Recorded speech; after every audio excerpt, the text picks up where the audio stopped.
Good morning, everybody, and welcome to Professional Women's Golf Executive Day. Did I get some of the letters right? My name is Kathy Wilkins. I'm the president of the Nexus Club. We are the tournament owner for the LPGA event, the North Texas Shootout.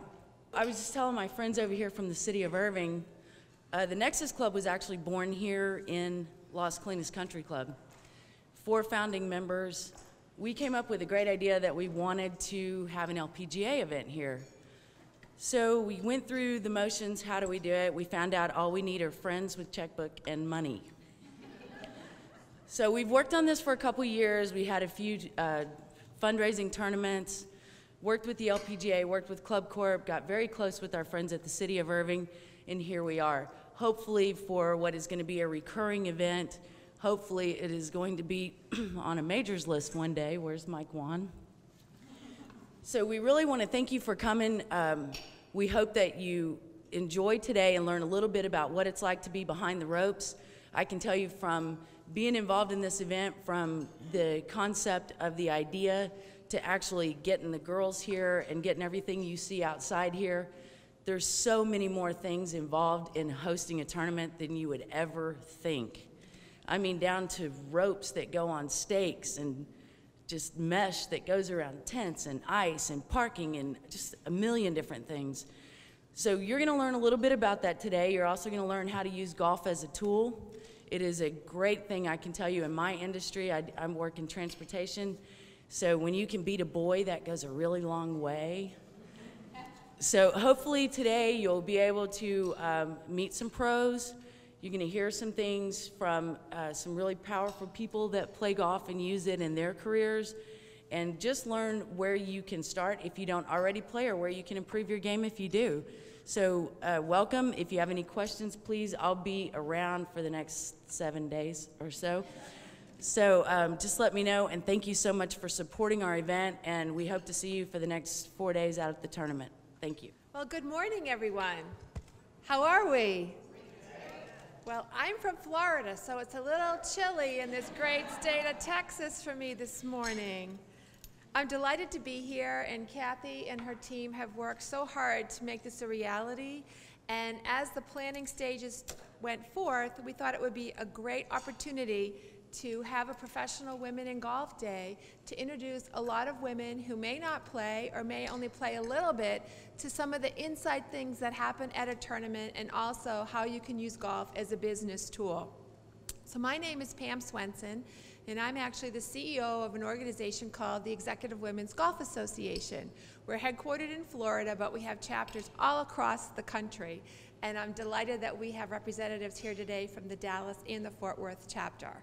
So ladies, I want to welcome all of you to this fabulous experience. And right now we are inside, and that's a really good thing when I look beyond all your heads. Well, let me just tell you that our program is very, very full today.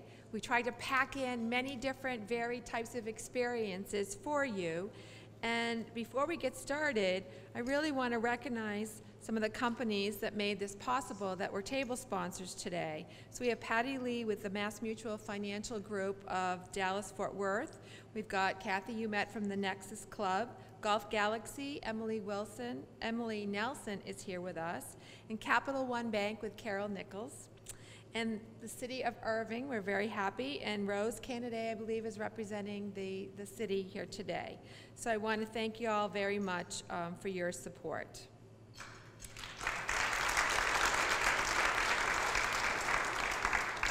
You know, as you can see, I'm holding this white little ball.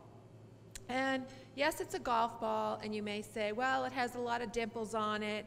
Well, to be more specific, it's 1.68 inches in diameter and weighs 1.62 ounces. And it can be any color, and they have about 336 dimples on them. But you know, when I look at this golf ball, I really see a crystal ball. And I'm hoping that you'll look into this crystal ball with me today and all of the things that we have going on, because this crystal ball has really enabled me to build a career within the golf industry. I've been outside of the ropes. I do play recreationally, but I've worked in golf for many, many years, and it's opened so many doors for me I can't even begin to tell you.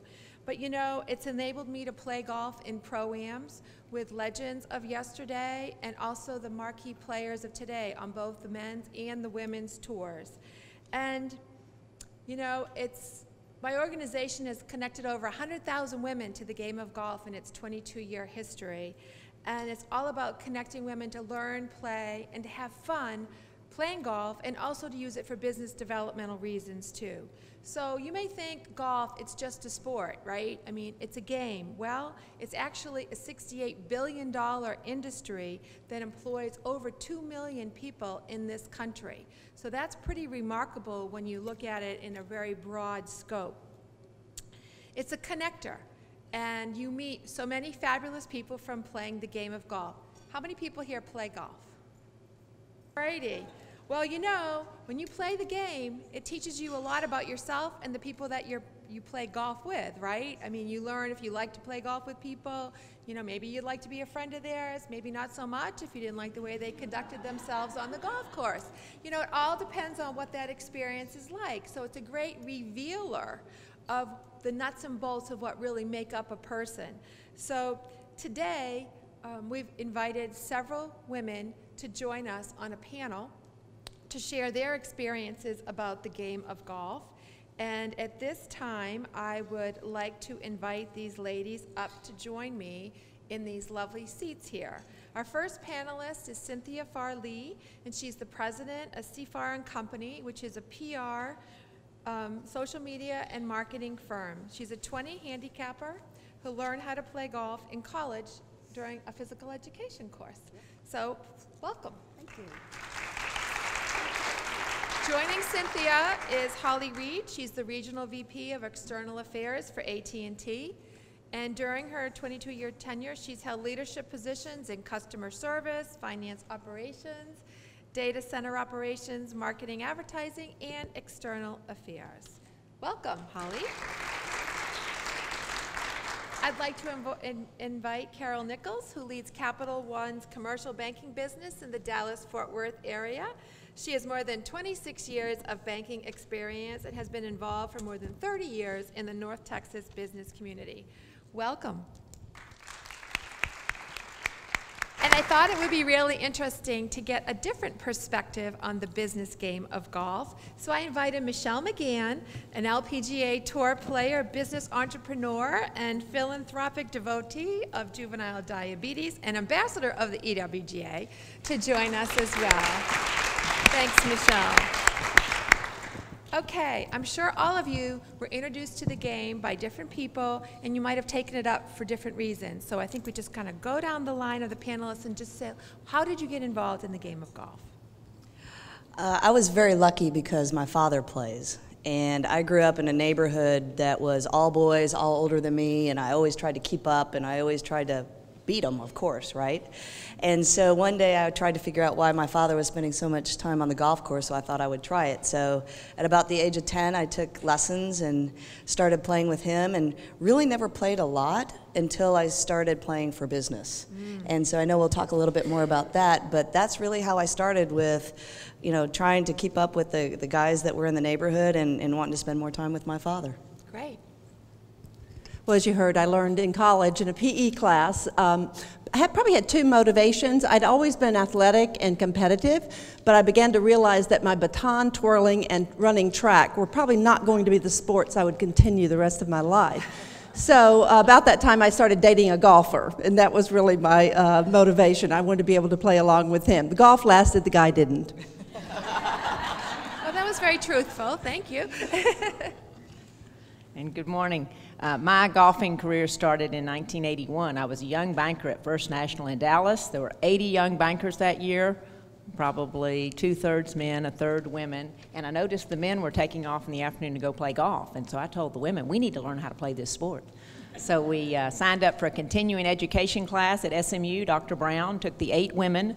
And I remember elderly Dr. Brown, as he took us out, he said, no, choose your club, girls, and play fast. He said, you don't have to be good, but you need to play fast. He said, I want you.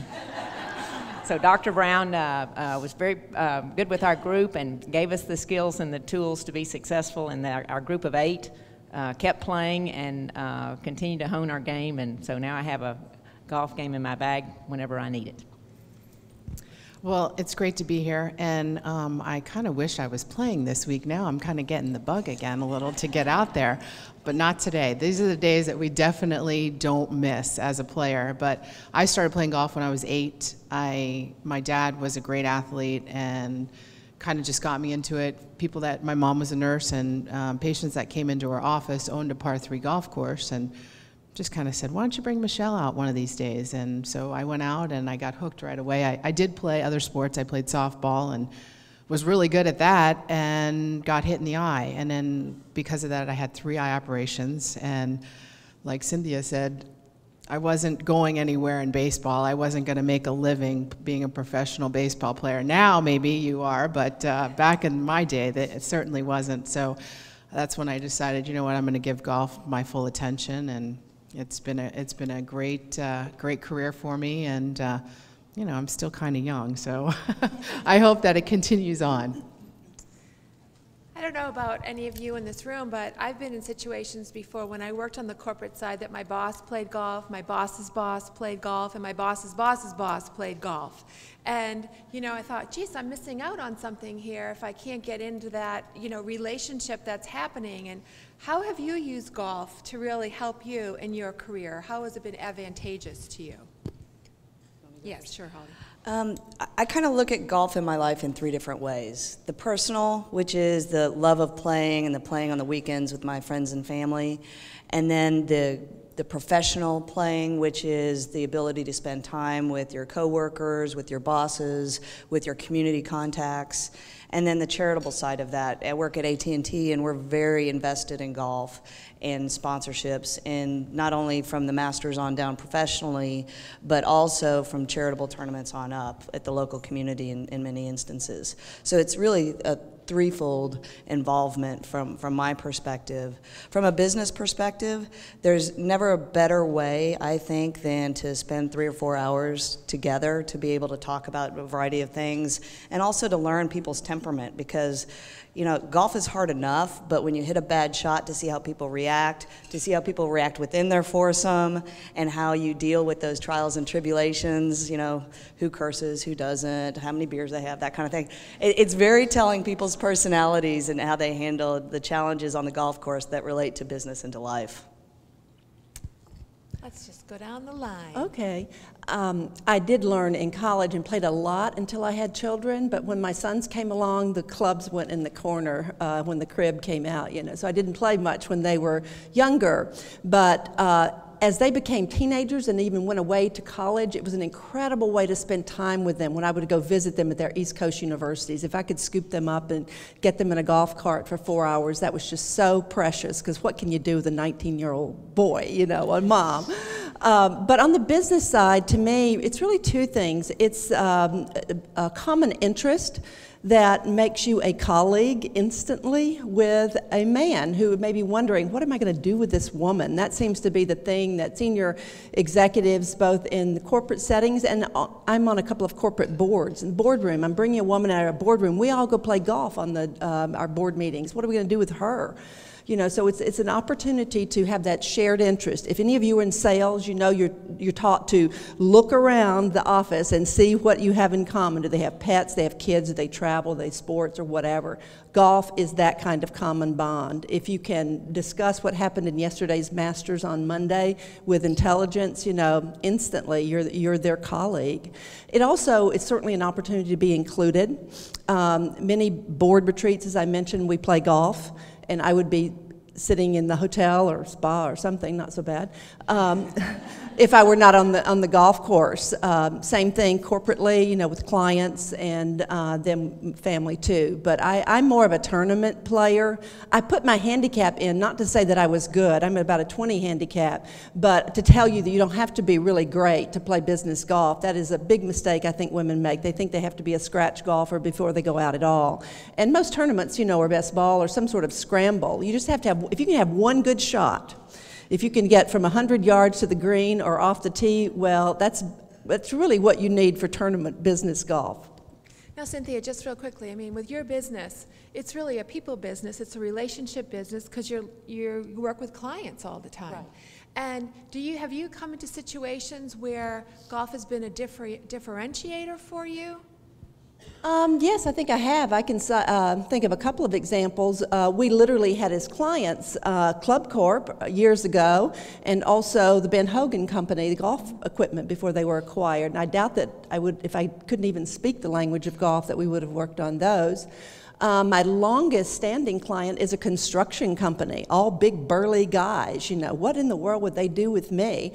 But part of my role is to help them in business development. They have an annual tournament. I can not only play in it, but I can bring prospects that they want to meet to play in the tournament. So definitely. Great insights. Carol. Yes, and shared interest and relationships is Cynthia's theme. And for me, what I really like to do is I like to help people. That makes me feel good about myself. And I've chosen as my impact space helping women entrepreneurs, because I feel like that is the highest return on my time and gives me the greatest joy. And so in order to help women entrepreneurs, what women entrepreneurs really need is access to capital. They need money. And as I determined over my career, late in my career, probably year 17, is when I met Cynthia Farley as an entrepreneur, and Valerie Freeman, entrepreneur, and Whitney Johns Martin, venture capitalist. And as a banker, prime loans that banks provide are just one slice of the capital markets. That's just 1/20th of the type of money that's available and appropriate for entrepreneurs. So I became quite passionate about other types of capital. I'm a managing director of Golden Seeds, is one of the largest angel groups in the country. I'm a co-founder of Texas Women Ventures with Cynthia Farley, which is mezzanine debt, which is higher risk capital, near prime but not quite prime. And then I run the middle market team at Capital One Bank, which is prime-based loans for middle market companies. So I have access to lots of money, but I'm not the entrepreneur. So how do I connect those women entrepreneurs to money? Well, let me tell you, think about it. Do you want to invest or loan money to a stranger? No. Money comes through relationships because it's about who you know and trust. You know, ask all those investors with Bernie Madoff. They wish they knew him better. If they'd played 18 holes of golf with him, they would have known not to put the money with Bernie. Okay, so it's about relationships. So access to capital comes through relationships. And so how do you build relationships with important, powerful people that have money? And most people that have money they're selective about who they spend their time with. So golf is a great way to build relationships and open doors. You know, Carol, I had read an article in the New York Times right after the Masters, and there was a female executive that was quoted that's saying golf really is a currency. And as a banker, I mean, I think you've just really solidified that argument that it really is transactional for you.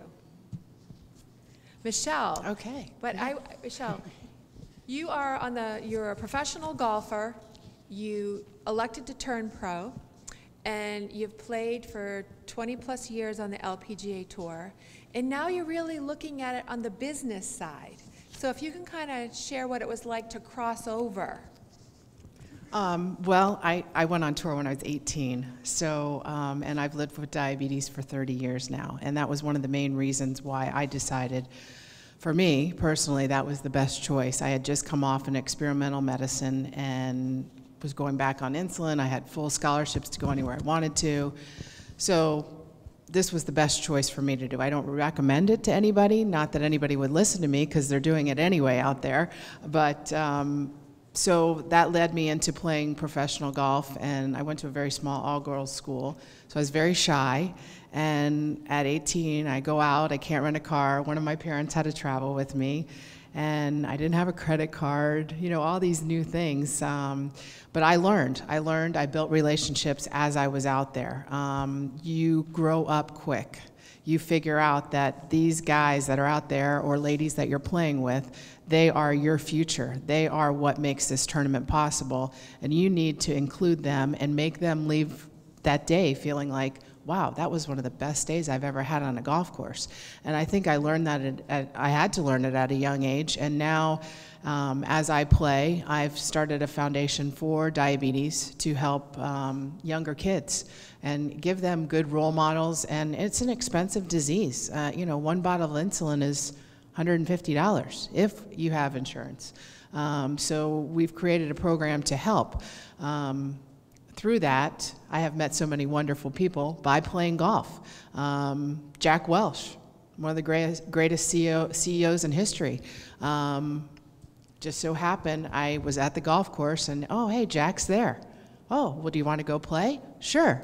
You learn that, man, that's the stern business guy and the biggest leader, that he's a wonderful person. He really does care about you.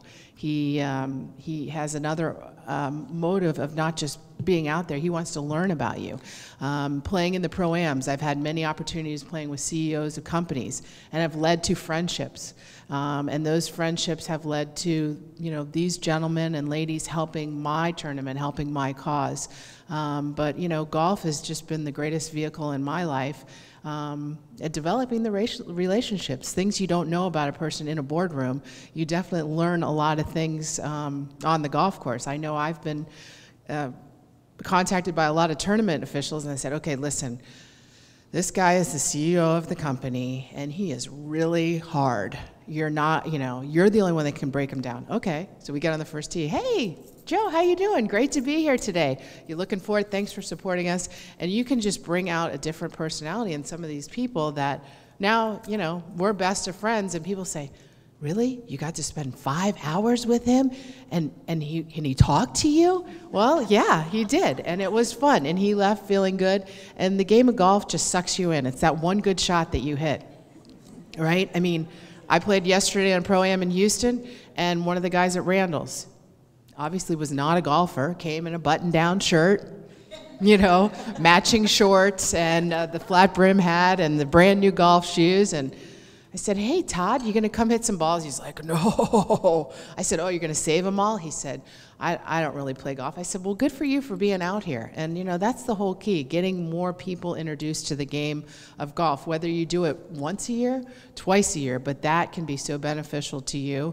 And, enjoy it. Most of the time, it's beautiful outside. We get to spend 4 or 5 hours out there. And days like this, we can trade our job. We'd like to be inside.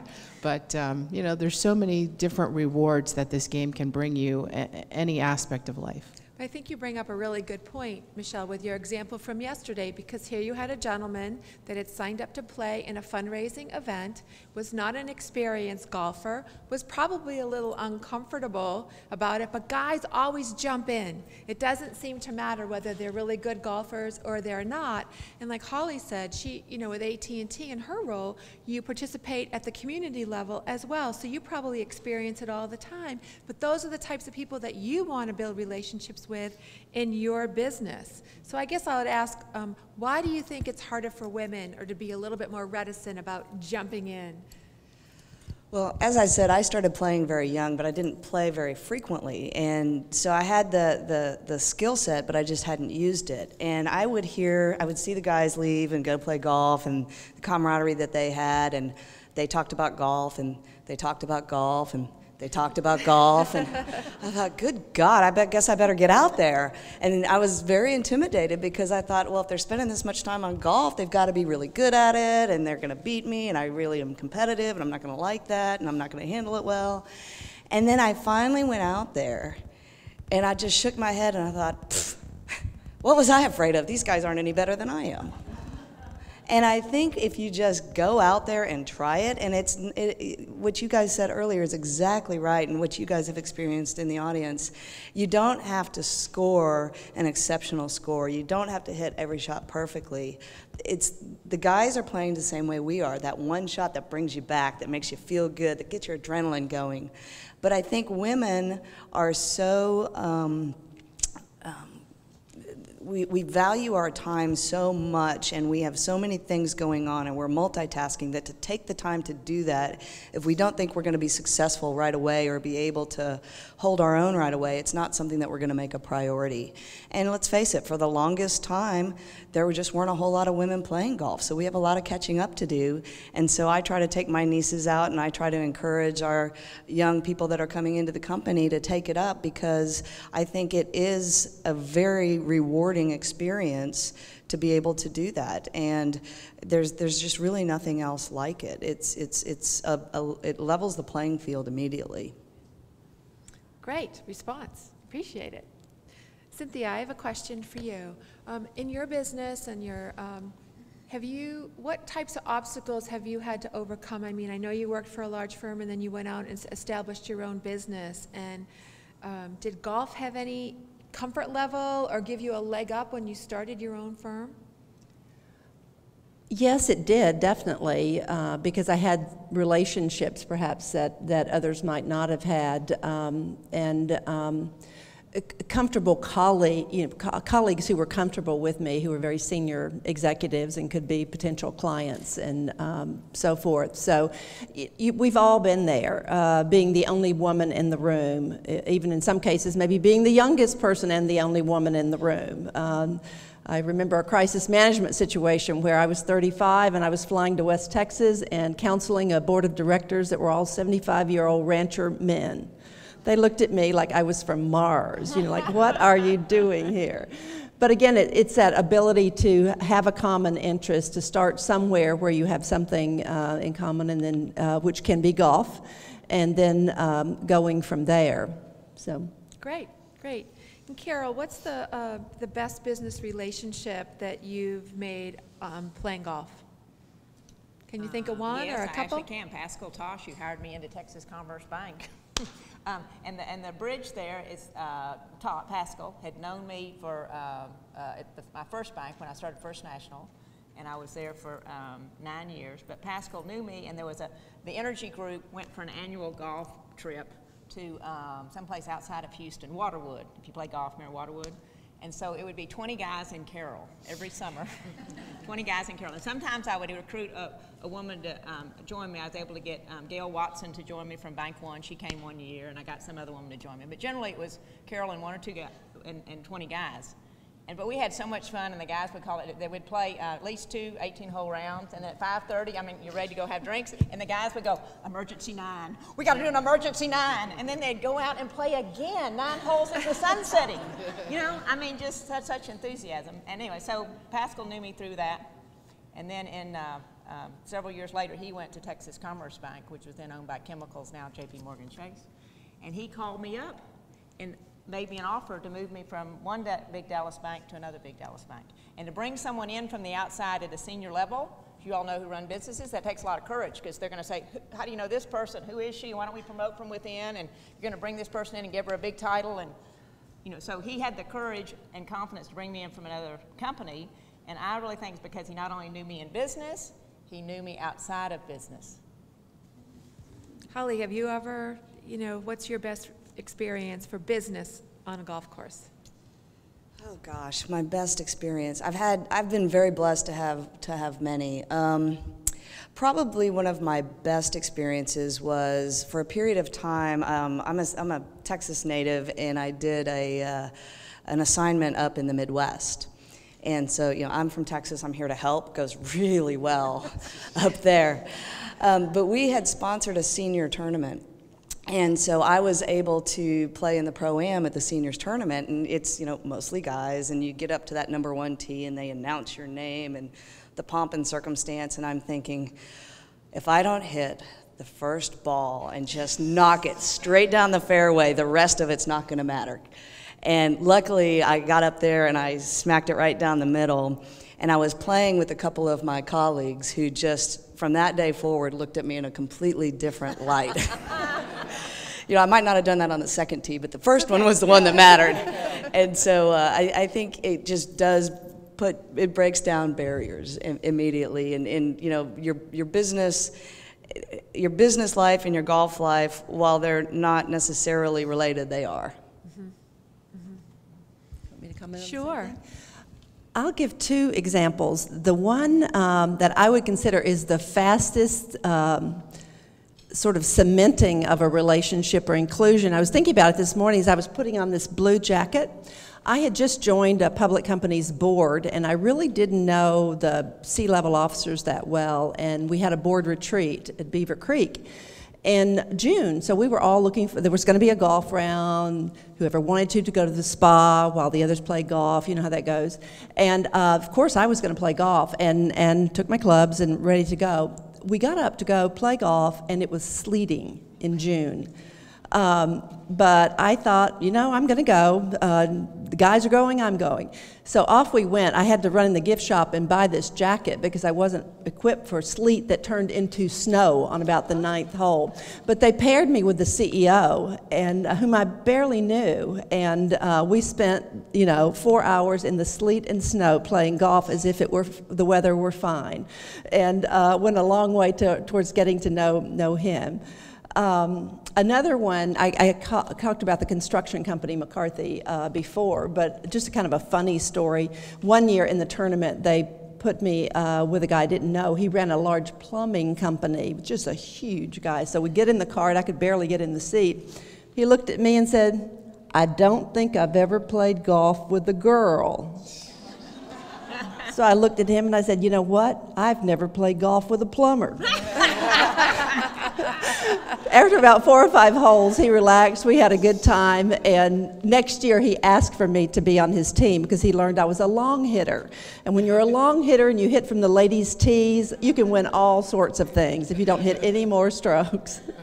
And don't you find, ladies, that when you have played a round of golf in challenging weather, that the bond is even tighter because you have something to talk about again and again and again, and even 5 years down the road, say, "Do you remember that day when we had the sleet and the snow?" And it's like that instant recognition and that camaraderie.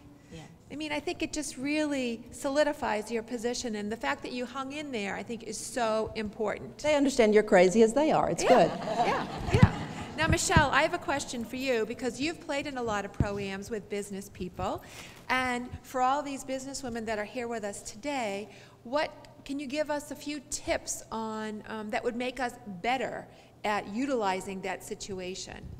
Well, I think that, one of the biggest things is to just go out with the idea that you're going to enjoy the day. The deep breaths, we all get nervous, right? No matter what we're doing, if we're going to give a big, talk in front of the board, or, you're meeting with your CEO, and, the anxiety is there no matter what. Just relating to that man yesterday, I was like, listen, just relax. It's okay. It's beautiful. I always try to give you examples that somebody always has it so much worse than we do. And hey, we're out, it's beautiful, you have an opportunity to play golf, you're gonna spend 4 or 5 hours, let's make the best of it. We can't check out after 5 holes, we can't check out after 9, you're pretty much there for the day. So, go into it with the goal that, hey, listen, let me just see how well I can get to know Joe or Steve or whoever you're playing with, and let me see if I can make some new friends. I think that's one of the biggest things that I've developed is the friendships. I haven't played competitively for almost 3 years now, but I could still call a lot of these people that I played with years ago and pick right up where we left off. As far as actually playing, it's that one putt, it's that one shot. So keep that in mind when you're out there. Not every shot is perfect. We certainly don't hit every shot perfect, even though you might look like we do. There's times when we get disappointed and, you don't really show it because it's all about our team that day. It's not about me. It's not about whoever you're playing with. It's about making sure that you guys have a great time. And I think, we try so hard. I think that's one of the hardest things too, is that you want to hit that, please God, let me hit that first tee shot. Don't let me embarrass myself. But you know what? That's our job. Our job is to make you feel comfortable. And by the end of the day, when you leave, wow, that was a great day with Michelle. She made me feel relaxed and, enjoy it. Like we could be somewhere else. That's really not a lot of fun. Let me build on that. Sure. What Michelle's talking about, being prepared to play in that pro-am and how you play in a pro-am. I treat golf like a risk sport. If you're going to play a risk sport like riding thoroughbred horses or skiing blacks, you take lessons and you have a trainer. Okay, I treat golf like a risk sport because of the people that you're playing with and the access to capital. That person might be able to get you the job, like I told the story of Pascal Tosh, or a Jack Welch could get you the job or get you on the board, or that person might be able to write you a $50,000 check for your business, or be able to sponsor you for a multi-million-dollar loan at a financial institution. So I treat golf like a risk sport, and I take lessons and have a trainer. And for women, one of my best practices around lessons is you don't have to take a lesson from the head pro. Generally, if you're playing just business golf, as Cynthia and I do, my handicap would be a 20 as well, because I spend my time riding my horses rather than practicing my golf game. But if I have a tournament coming up or an opportunity to play golf, I'm going to go take a lesson. And I've learned that I mentally can't absorb a full hour lesson from a pro or from someone like Michelle Mccann, although I would do it with Michelle. I'd spend a full hour with her. But 30 minutes, you take a 30-minute lesson from the teaching pro. It's half the price. So at any of your clubs, you call up and you ask for the teaching pro, not the head pro. And the teaching pro is going to be half the price, maybe $65, $75, and you ask for a 30-minute lesson, not an hour. Okay, because I'm just telling you, I'm also an economics major, the law of diminishing marginal returns. After 30 minutes, your head is too full, right, Michelle, with too many thoughts. So for an amateur, 30 minutes, get a couple of good swing thoughts, and then go spend the other 30 minutes practicing what the pro told you. And you might do that twice. So best practice, if I have a tournament coming up, if I'm really sharp, I'd make time for 2 30-minute lessons the week or 10 days before the lesson.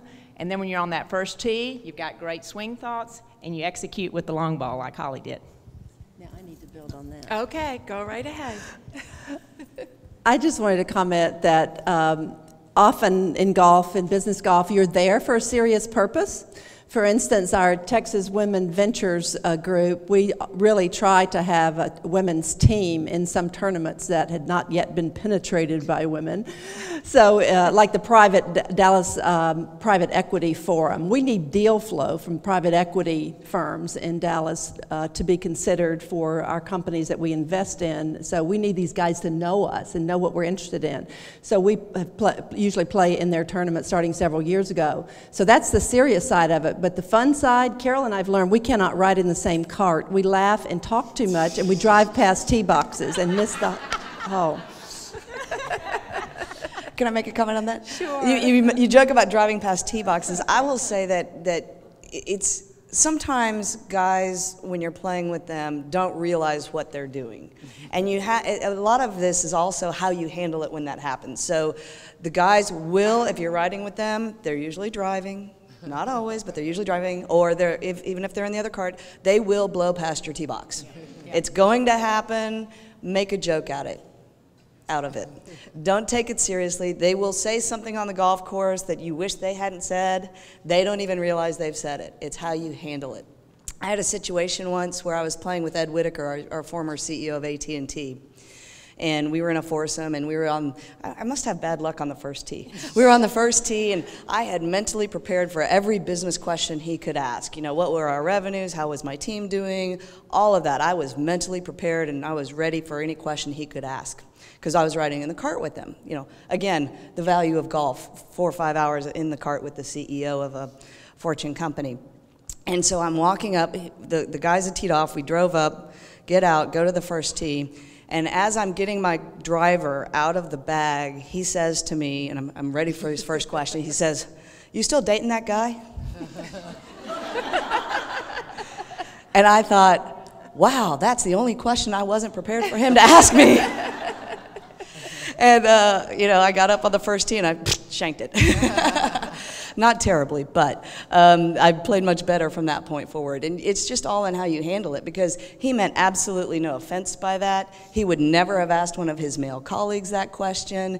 You know, obviously he and I knew each other fairly well, but it just was the one question I was not prepared for him to ask, and it's just all in how you react to it and how you handle it. And I'm sure you guys have some pretty good stories as well. Pam, I think just one more thing, as Carol was pointing out, we have so many new programs now. You know, the EWGA, the Get Golf Ready, PGA of America. There's so many venues out there for you to reach out to. The internet, magazines. I mean, there's so many different ways. If you can just, even if you're a beginner, just pick up a few basic things. Like we talked about, who won the tournament last week? Oh, did you see so-and-so's coming to this event? Oh, you know, you learn how to putt, you know how to market, you know just a few of the key words, instead of when you get out there, you feel so awkward, you have no idea what's going on. You prepare like you prepare for anything else, but just to get a few tidbits to take with you so you don't feel so out of place, and by the end of the day, you'll be like, wow, when's the next one? Sign me up again. And that's the beauty of this great game, is that you can be really bad or you can be really good, and it just sucks you in, because that one shot, no matter whether you chipped in, you made a putt, even if it's a tap-in putt, you know, you feel like you're part of the team. And when you have good people, and like, you know, the question, oh, are you still dating that guy? Are you kidding me? Like, do you think he would have asked you at the office that question? No way, right? So it just develops the relationships that you couldn't possibly do when you're in the office. And I'm thinking of this, yeah, I'm all about opportunity. I'm a capitalist. So the biggest opportunity is for more women to play in pro-ams. That's right. I mean, come on. You know how much a playing spot on a big pro-am is worth to a sponsor? Holly, it's about $6,000 per player, isn't it? Lisa, Bank of America sponsored the Colonial, and you know, Annika Sorenstam played in the Bank of America, and I know the guy that she played with, and 2 or 3 years later, I'm at Bank of America. There were 250 people are going to play in the Pro-Am on Thursday before the Colonial. 250 people. There's bound to be room for 1 or 2 women in 250 people. Well, I was the woman. And so I wore my red shirt. I even had some women following me. They're going, oh, they're like, pretending we're following Annika. You know, as the ball goes this way, that way. But it was great. They were right behind me. I did birdie one, and I had a stroke on every hole. And so I birdied one, par 3. I landed and putted in for eagle. Nice. I had a nice 1 on the big scoreboard. But and had one of the guys on my team was my caddy. Doug Ayers still talks about it. He was my caddy.